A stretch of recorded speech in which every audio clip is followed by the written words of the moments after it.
a look at my brand new listing at 5539 Selu Drive, which is in Liberty Township. And this is just a gorgeous house. See, I think Phil's home, and he'll give us a tour of his house. Let's see. Hey, Phil. Hey, Gary. Come on in. Great. We came by to take a look at your house. Oh, awesome. Well, let me show you around. Okay, that's super. So this is our entryway. As you can see, it's really big and open. Nice chandelier. Tons of light. Yeah, it is. Over here is our formal dining room. I'm a woodworker, and it's on one of my honey-do lists to build a nice table. I'm holding out, trying not to, give in and just buy something from my feet. Over here is our formal living room area, but we're actually using it as a study right now. We've got a table that I made, bookshelf I made, lots of books. So this is the main living room. Yeah, this is the main living room. Come on. Wow. This is a really great space. 2 stories, tons of light. As you can see, this faces south, and so there's just always tons of natural light. Spacious. You know, how long have you been here, Phil? I've been here for about 5 years, me and my wife, and we've had 2 kids in that time. What was it about the house that caught your eye when you bought it? I think the biggest thing that caught our eye was, just this great open floor plan. Obviously, tons of natural light. It just felt really bright and open, kind of friendly, made you feel like just at home as soon as you walked in. And then probably the final thing was just this, the whole neighborhood, the kids and the families and everything associated with it. There's a pool right up the street, and right down the street there's actually a city park. There's a stocked fishing pond, and there's actually if you walk back behind that, there's a whole little hiking trail and a creek, and we can take our dogs for walks there. It's really great. Wow, wow. So there is an HOA fee here? There is an HOA fee, but it's pretty reasonable. I think last year was about $420, and I think it's primarily to pay for the pool. Okay. There's not too many restrictions or guidelines. In fact, I don't think I've talked to anyone from the HOA in a couple of years, so if you want to be left alone, you can be, but obviously it keeps the neighborhood looking nice and keeps everybody's house in shape too. So why are you leaving this gorgeous house? Well, we were really sad to leave, but unfortunately, on the good side, my parent company is out in Salt Lake City, and so they made us a pretty lucrative offer to move out there. Well, let's see, we'll take a look at the nice big eat-in kitchen. Yeah. This is our kitchen. This is, as you can see, it's also really big and open. Nice island. Got some upgraded appliances there too, don't you? Yeah, exactly. The refrigerator came with the house, but still in such good shape that we have had no reason to replace it. Mm-hmm. The things that we have replaced, though, first thing we replaced was the dishwasher. Put this, really attractive stainless steel. The other things that we recently replaced, and this stove is, I think it's only about a year old, was this brand new range and oven, and obviously this microwave oven. But this is actually kind of a unique appliance. It's if you're familiar with it, it's an induction cooktop, which actually kind of works like a little bit like a microwave in some sense, where the heat isn't actually generated in the cooktop. So if I turn it on, I can put my hand on it, and it actually wouldn't be hot at all. But what happens is that it will basically vibrate the molecules in your pans and generate the heat directly in the pan. So it's actually the most efficient method of cooking. It's just like gas, where you turn it off and it turns off immediately. Turn it on, it turns on immediately, and you can actually boil like a quart or 2 of water in like a minute and a half, which is pretty awesome. There's also a convection oven, which is great if you like to bake. We always make fresh bread, cookies, all sorts of stuff. And then even this microwave is actually a convection microwave, which is kind of unique. Hope you have some instructions for all that. Oh yeah, I've got all the manuals and can leave them all okay, good. behind, so it's pretty easy to figure out though. So this is the view I wanted to look at. Yeah, this is the view, as you can see, even just from here, wonderful views, big open windows, lets in a ton of light even on the 2nd floor. And, obviously it's kind of neat to be able to look down on the family room and just continues that open feel. Mm-hmm. Well, you can see all the way down the valley from here. Yeah. If you look out of this window, it's probably even better. This is our room that we're using as a guest bedroom. And it's actually a Jack and Jill, so you can see it attaches to another full bathroom with two sinks. As you can see here, if you look out the window, you know, really a great view. It's kind of crazy when Kings Island has fireworks every night. You know, in the summertime, you can look down, you can even see the fireworks. 4th of July, you don't even need to leave your own backyard. Wow, that's cool. This is the bedroom at the end of the hall, and we're actually using this as a nursery right now for my youngest daughter. She'll be 6 months old this month. Wow. You can see even this room is, you know, really big, really open. You know, nice windows, nice view, really large closet. Mm-hmm. This is our other kid's bedroom. This is my a little bit older daughter. She's 2 years old. As you can see, she likes pink. That's her favorite color. So we have it all decorated up nice for her. Even have some little flower decals on the wall. Those are removable, so I'm sure she'll want to take those with her. So those won't come with the house either. But another, you know, really nice open room, bright big windows. This is our master bedroom. As you can see, there's my cat sneaking away over there. Yeah.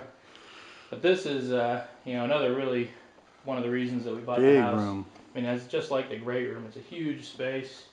You know, we keep hanging on to our old furniture from when we were kids, just to kind of fill the space up and keep it big, or keep it all full. You know, wonderful, you know, windows here. A lot of windows in the house. Exactly. You know, keeps it really bright in here. This is our master bathroom. Another big window. You can kind of look out onto the garden, which, you know, really looks great when you got all the tomatoes and peppers, onions, garlic, lettuce, whatever your own preferences are. Kind of look out and see a great view of the neighborhood again. That's a large soaking tub. Exactly, a large soaking tub. We use it actually to give the kids baths because it's so big, you know, give both of them a bath in there.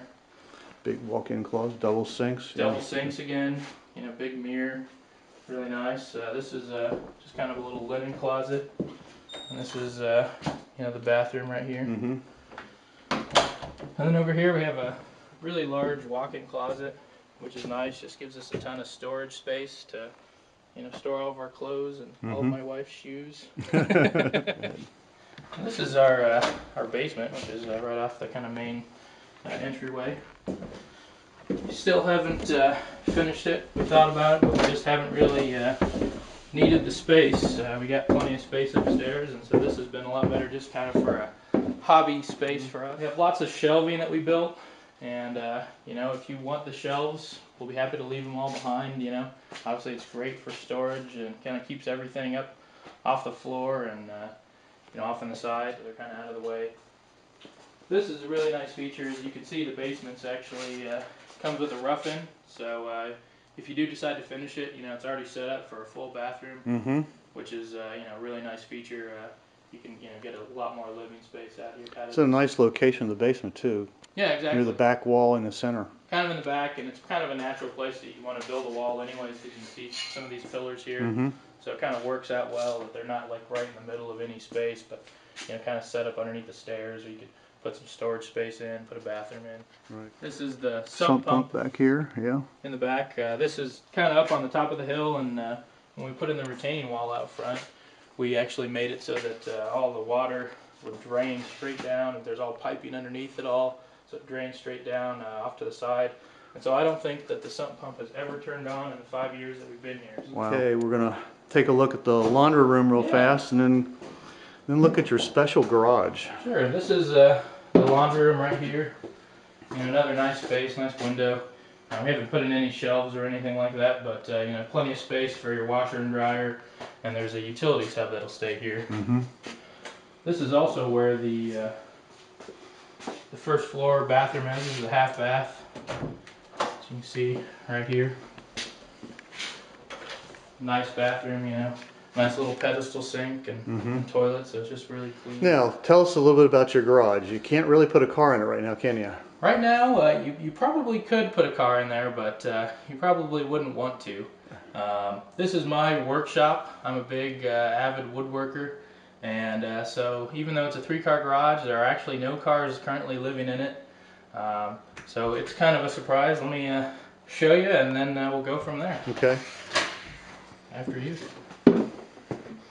Wow. So this is my workshop, or you know, I guess it's kind of a man cave, is a popular term for it right now. So I have it all set up so that I can build, you know, some of the nice pieces of furniture that you've seen in there. And even though, you know, as you said, it's not really set up to park the car on right now, all of this flooring in here is completely floating, and you know, it's really easy to remove. If you choose that you don't want it, I'd be more than happy to pull it all out and take it with me. If you do want it, even if you want to just pull it up and use it in the basement, you know, it's yours and I'll leave it behind. These garage doors, which are only a few years old now, they're actually like R19 insulation, so that really keeps the space cool in the summer and takes the edge off of it in the winter. Over here you can see that we actually ported in 2 little heating and cooling vents. Those garage doors, I mean, it stays about 70 in here, you know, in the summertime, which is really, really great. Another nice thing, even if you're not a woodworker, you know, a lot of hobbyists, you know, if it's welding or if you do ceramics. Ceramics, yeah, where you have a kiln, you might want 220 power, and so we actually put a 100 amp sub panel in over here, so it's all you know, separated off. You can control all the power into the shop. So you can see there's 4 220 volt circuits, and or actually those are these ones right here, and then 4 separate 110 volt circuits. Obviously that's what controls all the lights up here, which is another, you know, really nice feature. You know, I'm planning on leaving all the lights here, so before this used to only have like 2 60-watt bulbs. It was kind of dim in here, but now it's super bright and open, and it just makes it a really nice space, you know, even if you're just parking your car in here. You have the brightest garage in the neighborhood. Exactly. And there's also a little nook over here, which I'm currently using for storage of all my tools and stuff. But you know, once all this stuff is out of here, obviously this would be a great space just for kind of extra storage and your riding lawnmower or something like that. Yeah, riding lawnmower or your gardening tools. Then we'll go take a look outside in the backyard and.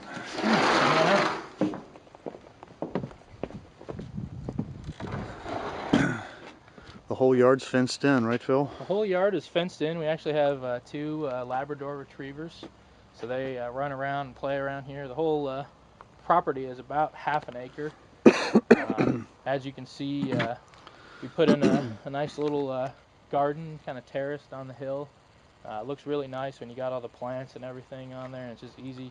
You can walk outside and pick a tomato or get some lettuce for dinner. And the garden, even though it's kind of the natural soil, we've probably put about, I don't know, maybe 15 yards of compost in it over the years, so the soil is actually getting you know, really good and lots of nutrients in it. We've done it all organic. August time frame. And we are up on the hill. It's a great view. Yeah, as you can see, you know, especially once all the trees you know, bud out, it's just an absolutely spectacular view.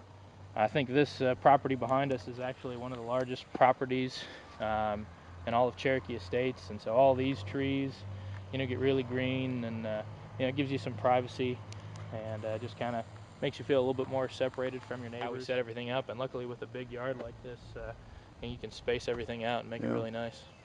Well, thanks for the tour, Phil. I'm going to put this video together. We'll get it out on YouTube and all over the world, and hopefully we'll find a buyer to buy your home soon. Sounds good.